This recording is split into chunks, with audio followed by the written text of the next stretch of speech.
Passover is a holiday where we celebrate freedom, but I don't think too many of us are feeling free right now. We're locked up at home, we're feeling confined, we don't see our neighbors, we can't go to synagogue or to school to get out and about in a normal way. We are feeling more restricted and confined than ever before. And yet we have an obligation to be free. We have an obligation to think free thoughts.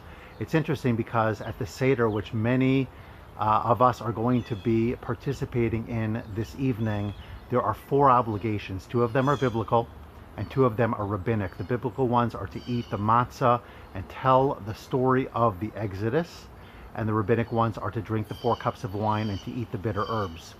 But none of them have the word chayav, none of them have the word you are obligated, with the exception of the very end of Magid, in which we say chayav adam liros es atzmo. A person is obligated to see himself ki'ilu hu yatsa mitzrayim, as if he left the land of Egypt. And under normal circumstances, this may be a bit of a challenge because we live in a land of freedom and we have everything that we need.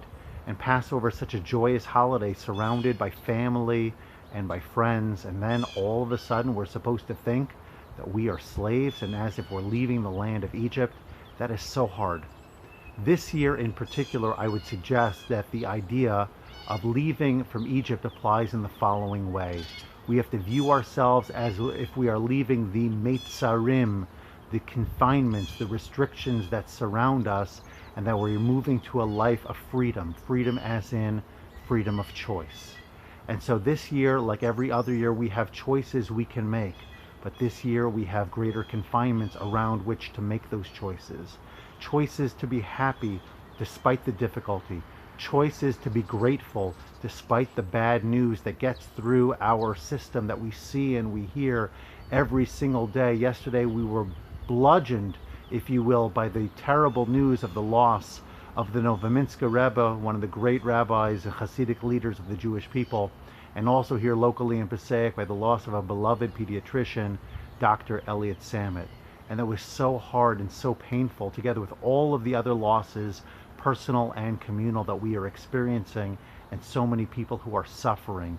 And yet we hear stories of recovery and stories of giving and stories of people putting others first, whether it's first responders and medical professionals or others who are stepping up in so many ways because they are taking ownership of their situation. They are making the choice to be free, even though they feel in many ways more confined than ever. And so my blessing to you, to me, to all of us, is that we should enjoy a Chag kosher v'sameach. We should enjoy a happy and healthy and safe Passover, one that is filled with blessing, that despite the loneliness, despite the fact that many of us will not be celebrating and not commemorating the Seder or participating with the normal groups of people, with the family and friends that we are so accustomed to, we still have the ability to make choices where it matters most, which is in our minds and in our hearts and with our actions. And hopefully, if we choose correctly, if we make the choices that define what true freedom is, we can break through of the shackles of confinement, the shackles of servitude and slavery that we feel physically, emotionally, spiritually, and otherwise. And we can enjoy the Passover that we really need to, because ultimately that's what God wants from us. He wants us to make the best of our situation, to be joyous despite the challenges, and to be free, however that's ultimately defined for each and all of us. And hopefully through that we will merit to see the final redemption speedily in our time. Have a wonderful, happy Yom Tov.